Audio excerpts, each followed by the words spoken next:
제 78차 최고위원회 회의를 개최합니다. 하태경 최고위원은 이스라엘 가셨죠? 중국 가셨죠. 우리 이준석 최고위원이 모처럼 넥타이를 하고 있습니다.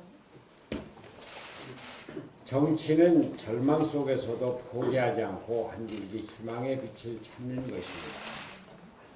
두려움과 불안에 사로잡힌 국민들이 그래도 뭔가 해결책을 찾아주겠지 하고 마지막으로 기댈 수 있는 것이 정치의 존재 이유입니다. 지금 우리 국민들이 물론 날씨가 맑아서 괜찮습니다만 미세먼지 문제 때문에 얼마나 고통스러워했습니까? 이 문제가 하루아침에 해결되는 것은 아니지만 적어도 언젠가는 해결될 수 있겠구나 희망을 주는 것이 정치의 역할입니다. 그래서 제가 미세먼지 해결을 위한 범국가기구를 만들자고 제안을 했고 그에 따라서 2015년 세계 기후협약을 체결한 경험이 있고 국내적으로 정파를 추월하고 국제적으로 신망이 높은 반기문 전 유엔 사무총장을 위원장으로 추천했습니다. 문재인 대통령이 이 제안을 흔쾌히 받아주시고 반기문 총장께서 아주 흔쾌히 이 제의를 받아주셨습니다. 정말 감사합니다. 반기문 총장께서 국가에 도움을 드릴 수 있어서 기쁘다고 말씀하시는 것을 보고 감동을 받을 수가 있었습니다. 미세먼지가 반 총장님 말씀대로 단기간에 해결될 문제는 아니지만 국민들에게 최선을 다하는 모습을 보이는 것이 정치의 역할입니다. 그러나 반 전 총장이 직접 말했듯이 범국가적인 기구가 성공하기 위해서는 정파와 이념을 초월하여 정당, 산업계, 시민사회 모든 단체의 포괄적인 참여가 필수적입니다.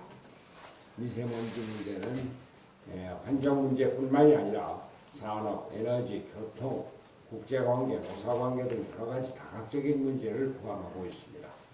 정부는 혹여라도 반기문 총장에게 모든 책임을 떠맡긴다는 생각은 털끝만치도 가져서는 안 됩니다. 모든 행정력과 예산, 민간 부문을 동원해서 범국가적인 사업으로 추진해야 합니다.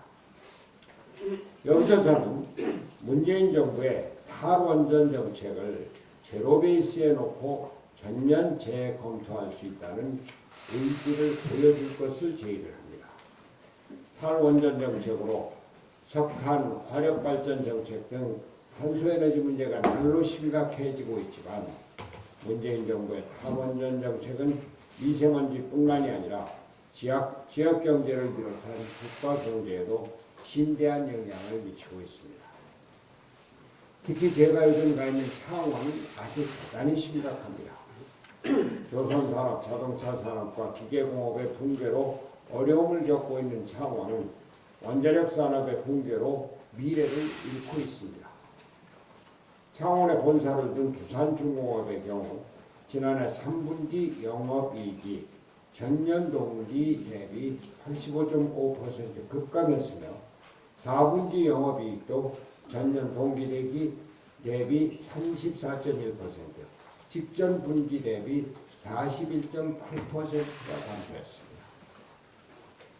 창원 지역 경제를 주도한 대표적인 원전 관련 업체가 이렇게 추락했는데 협력업체들의 사정은 어떻겠습니까? 한때 강남보다 더 잘 나갔다던 창원 성산의 번화가가 밤에도 적막할 정도입니다. 두산중공업이 소재한 귀산 해변가 거리와 상가는 횡하니 적막강산으로 변하고 있습니다. 주민들은 먹고 살게 해달라고 아우성이었습니다. 세계 최고의 원자력 기술을 스스로 버리는 어리석음을 한탄했습니다. 국가 경제도 마찬가지입니다. 우량 공기업이었던 한전과 그 자회사들 모두 적자로 들어섰고 전기값은 급속도로 올라갈 전망입니다. 하지만 현재만이 문제가 아닙니다. 세계 최고 수준인 우리 원전 기술이 장래마저 장담할 수 없게 되었습니다.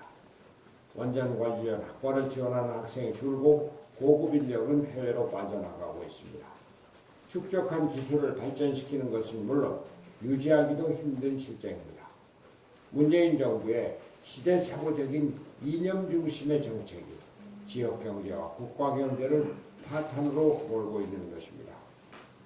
문재인 정부는 반기문 총장을 미세먼지 대책 범국가기구 위원장으로 모시는 이때 탈원전 정책의 전면 폐기와 신기술 산업으로 육성하여 원전 산업을 신기술 산업으로 적극 육성하여 미세먼지 문제 해결과 국가 경제 부흥의 길을 열어줄 것을 강력히 촉구합니다. 한 가지만 더 말씀드리겠습니다. 요즘 제가 창원에서 살다시피 하고 있는데 주로 시민들을 만나서 인사를 드리다 보니 지역 경제 어려움을 눈과 귀로 직접 확인하고 그 어려움에 저도 가슴이 아픕니다. 우리나라 제조업의 주춧돌이었던 창원시의 사람이 황폐화되었습니다. 문제는 창원만의 이야기가 아니라는 것입니다. 전국 어디를 가도 국민들은 못 살겠다, 정말 죽겠다고 하십니다. 자영업자와 소상공인의 매출이 감소해서 고용을 줄여야 할 수밖에 없습니다. 괜찮은 일자리가 없어서 취직하기 어려우니 가계의 매출은 더욱 감소할 수밖에 없습니다.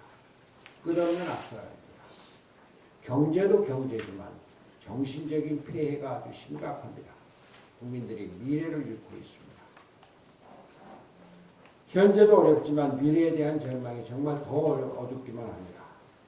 온 나라, 온 국민이 모든 지혜와 힘을 합쳐도 모자란 지경입니다.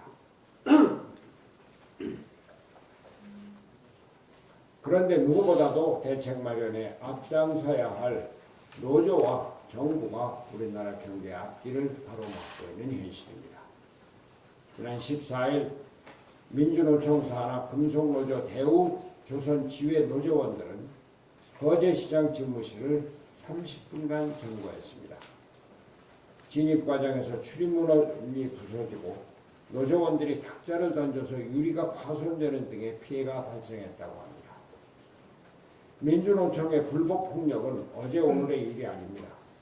지난해 11월 충남 아산에서는 금속, 노조, 유성기업 지회의 노조원들이 임원을 감금하고 집단 폭행을 저지르는 사건이 발생했습니다. 뿐만 아닙니다. 지난해 민주노총이 점거하고 농성한 관공서만, 대검찰청, 김천시청 등 무려 7곳에 달합니다. 민주노총이 폭력노총으로 변질되고 있는 상황에 많은 우리 국민들이 우려하고 있습니다. 노동자가 오늘날의 지위를 얻기까지 민주노총의 역할은 지대했습니다. 그러나 시대가 바뀌었고 지금은 우리 경제 전체의 위기 상황입니다. 민주노총도 이제는 바뀌어야 합니다. 민주노총은 노동자의 인권과 처우 개선만을 생각한다고 하지만 실제로 얼마나 일반 노동자들의 인권과 처우 개선에 직접적인 영향을 미쳤는지 심각하게 생각해 봐야 합니다. 더군다나 민주노총이 우리나라 경제를 책임져야 할 거대한 권력 집단으로 발전한 것, 과연 우리 경제에 얼마만큼 긍정적인 역할을 하는지를 반성해 봐야 합니다. 특히 노동의 유연성이 확보되지 않는다면 우리 기업과 시장의 활력이 살아날 수 없음이 자명합니다. IMF 연례협의 미션단도 한국경제 역풍의 대책으로 노동시장의 유연 안전성을 강화해야 한다고 지적한 바 있습니다. 그럼에도 불구하고 경직된 노동구조를 고집하고 있는 민주노총은 영국병과 프랑스병에 이은 한국병을 원하는 것인지 저는 묻고 싶습니다. 정부가 문제입니다. 문재인 정부는 더 이상 민주노총 및 거대 노조의 포로 상태에서 벗어나야 합니다. 경사노위가 제대로 이루어지지 않는 것이 무엇 때문입니까? 창원 시민들도 이제는 민주노총으로부터 경제적으로 또 정치적으로 해방되어야 합니다. 기업이 살고 시장이 원활하게 돌아가도록 민주노총의 정치적인 압력을 이제 창원 시민들께서 과감하게 뿌리쳐셔야 합니다. 오늘 지금 뭐 현안이 되고 있는 선거법 개정 문제, 패스트트랙 문제에 대해서는 오늘 저는 지금 말씀을 좀 아끼겠습니다.